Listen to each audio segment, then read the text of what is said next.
AviationPros.com is the portal website for AMT, Airport Business, and Ground Support Worldwide magazines. Visit daily for breaking news, industry blogs, and insightful articles from our magazine's editorial team. And don't forget to sign up for our publication's daily e-newsletters. It's all at AviationPros.com.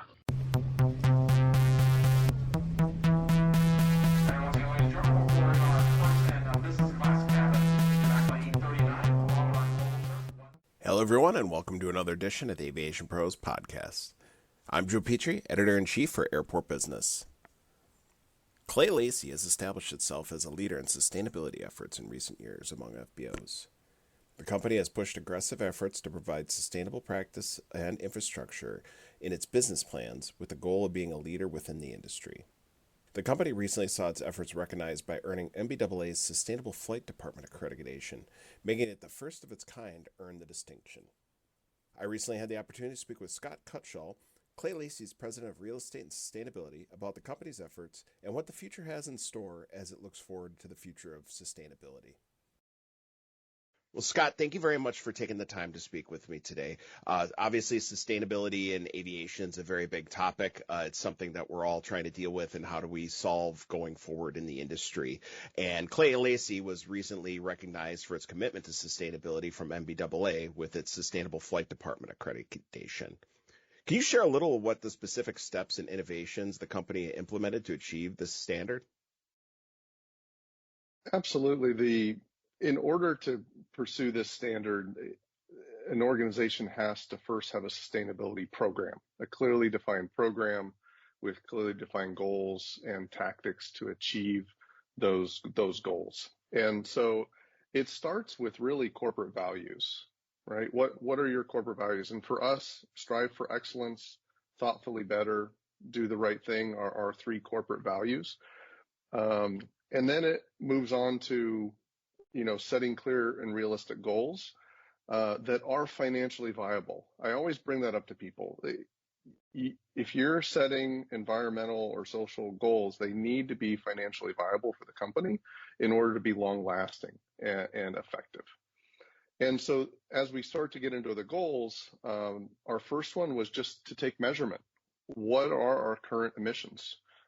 Coming from our company, our scope 1 and scope 2 emissions. That's use of electricity, use of gasoline, use of diesel, things along those lines. Once you know what your emissions are, then you start to move into what can we do to start to reduce those emissions? What are some actions we can do to reduce those? And some of the things we've done, we've transitioned from regular diesel to renewable diesel in all of our ground surface equipment. Or we've transitioned some equipment to electric that was running on unleaded. We've reduced waste by implementing composting and recycling programs at all of our facilities, elimination of single-use plastics. And then we've also tried to help the industry and others reduce their emissions by offering continuous supply of sustainable aviation fuel. And we're currently working on installation of an electric charging infrastructure for future electric aircraft. So those are just some of the things we've been doing in our sustainability programs. And that's very forward thinking, especially with the electric chargers going into it. And I know SAF has been a very important issue in the recent years as we start to see more and more of it enter the system in aviation. How has this commitment to SAF impacted your operations, and how do you see it influencing the broader aviation business industry?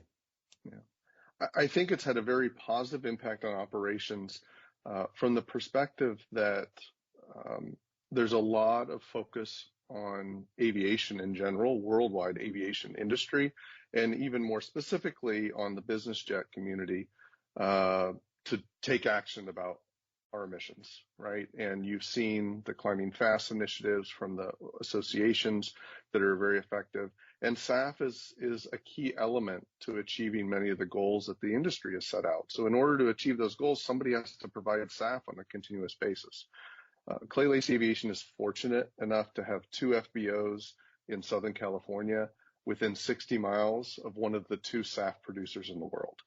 So we felt that because of that location and because of where we are in our proximity, it was the responsible thing to do to buy that SAF and to have it on hand when people come to Southern California and want to uplift SAF, we can have it. It's had really zero impact on our day-to-day operations because it's a drop-in fuel, right? It goes right in the same fuel farm. It comes right out of the same trucks. And the accounting for SAF is handled on a financial basis. And we've worked with the NATA Environmental Committee and 4Air to develop a fuel delivery receipt that we now provide anytime somebody buys SAF, so that they know that the environmental attributes of what they're buying and can properly account for that in their sustainability programs. And from what I understand, Clay Lacy's facilities have all been certified carbon neutral since 2019. Is that correct? Correct. Yes. Yeah. So tell me, what are the key challenges that the company faced when trying to achieve this, and how have these carbon neutral operations evolved since then? So some of the key challenges were, first, just education. We needed to understand ourselves at Clay Lacy, what is operating sustainably look like? What actions are available to us? And then once we had a core group of leadership that understood it, then we developed our sustainability program, and then we had to implement policies and guidance to our employees so that they could participate in the program and support it. So it all starts with education. Once you move past education, then it moves to measurement. You can't improve anything unless you measure it, right?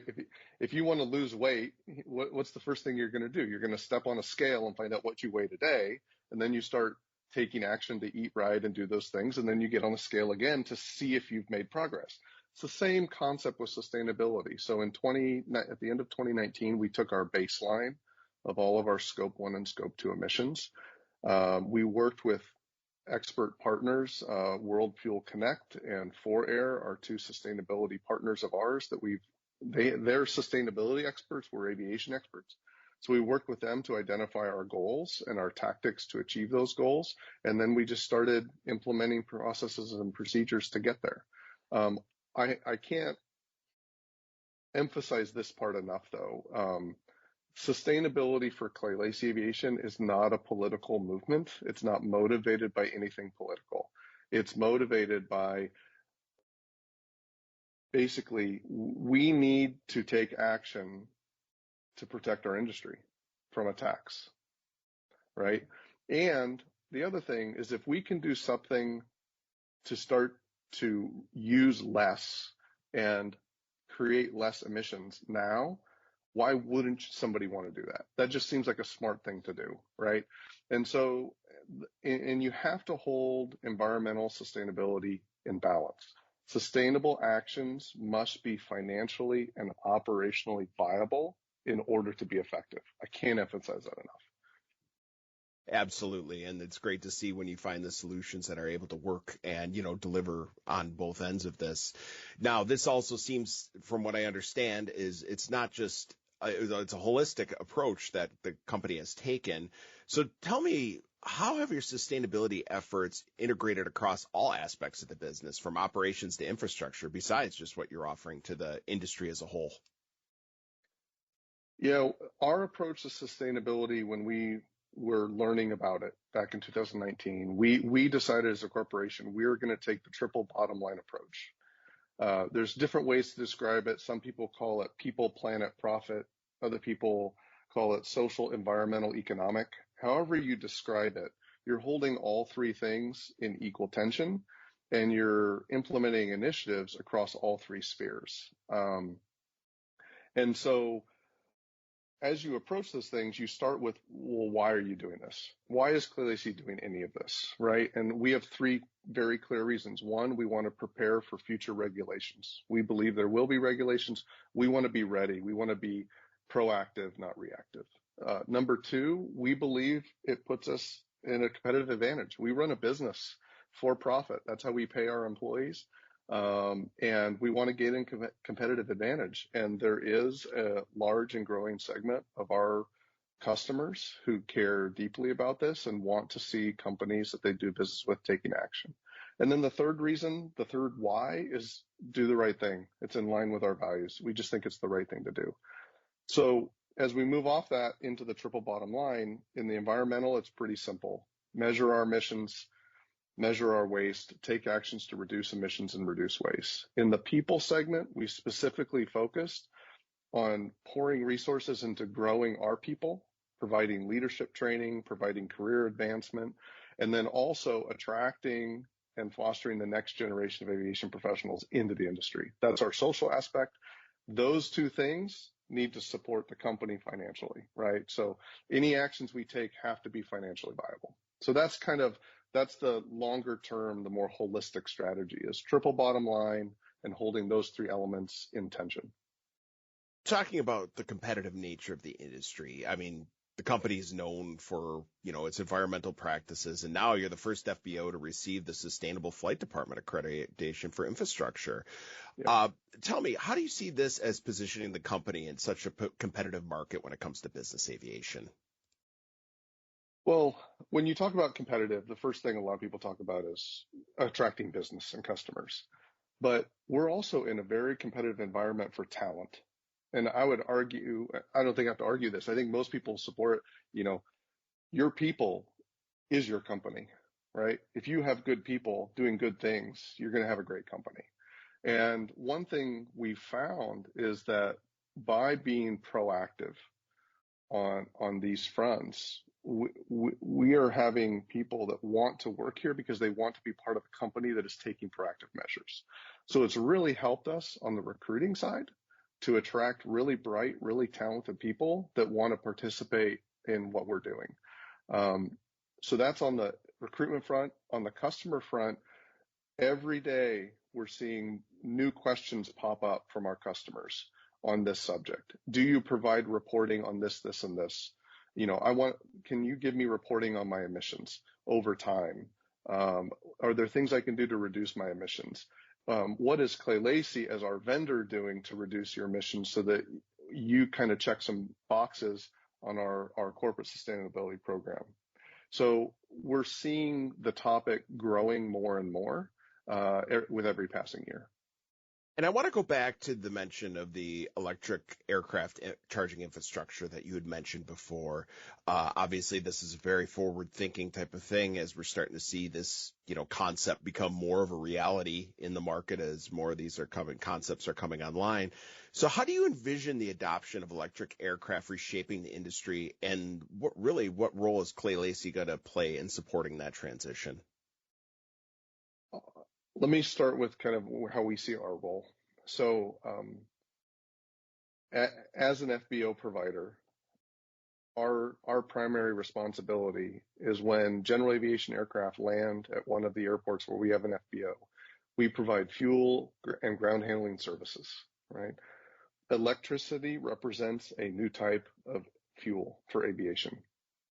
And so we believe it's responsible to start thinking ahead and saying, hey, when these aircraft get certified, and they will be certified at some point, we want to be prepared to fuel them and fuel them with electricity. So that's really the core motivating factor.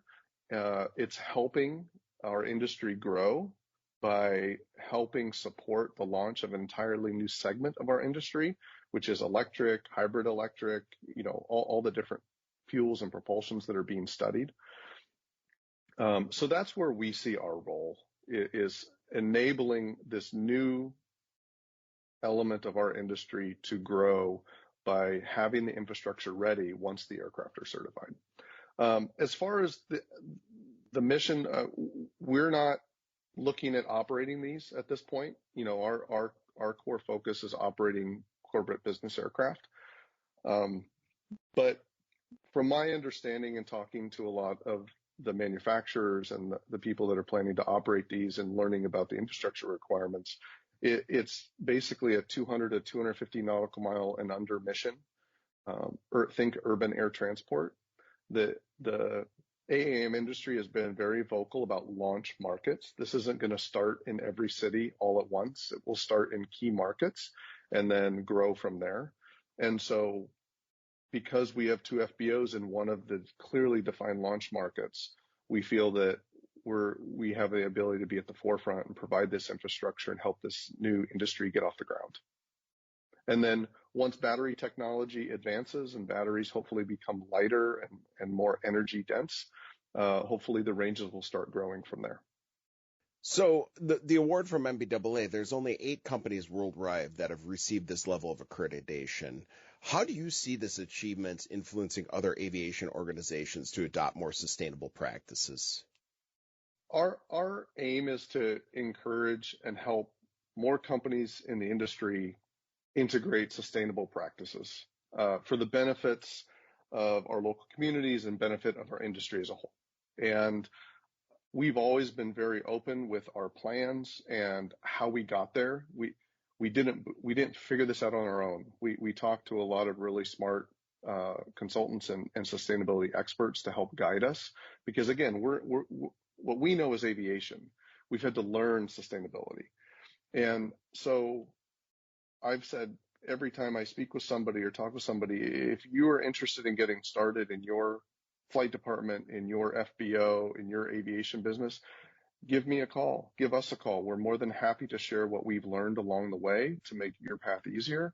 And we're happy to put you in contact with a lot of resources that could help you, from the NBAA Environmental Subcommittee, NATA Environmental Committee, to third-party vendors like 4Air that have helped us along the way. So that our hope is it's an encouragement to show that it can be done and it can help your business grow. And there's a lot of different ways to be able to measure sustainability and what that term can really mean. What are the metrics or the benchmarks that Clay Lacy has been using to measure the success of its initiatives, and what kind of tangible results have you seen since implementing these? Our primary focus on the environmental side has been reducing emissions from our facilities. Our scope, what's referred to as our scope 1 and scope 2 emissions. So that's everything that Clay Lacy Aviation directly controls. So that's primarily electricity, all of our ground surface equipment emissions, and emissions or consumption of natural resources at our facilities. So our goal has been to reduce those. And I'm happy to report here we're running on 5 years in, and we have a couple metrics now. We've more than doubled the number of employees, 145% increase in number of employees since 2019, while our carbon emissions when divided by employees has reduced by 54%. So we've grown the number of people using resources, but we've reduced our emissions by 54%. And another metric we use is we take our emissions and we divide it by our facility square foot. So our facilities have grown by 51% over the same time, and our emissions per square foot have decreased by 26%. So it shows that even with a growing company, you can reduce your emissions. So that's something that we're really keeping an eye on. Once we get past emissions, then we start to look at third-party accreditations, the NATA sustainability standard, 4Air facilities carbon neutral.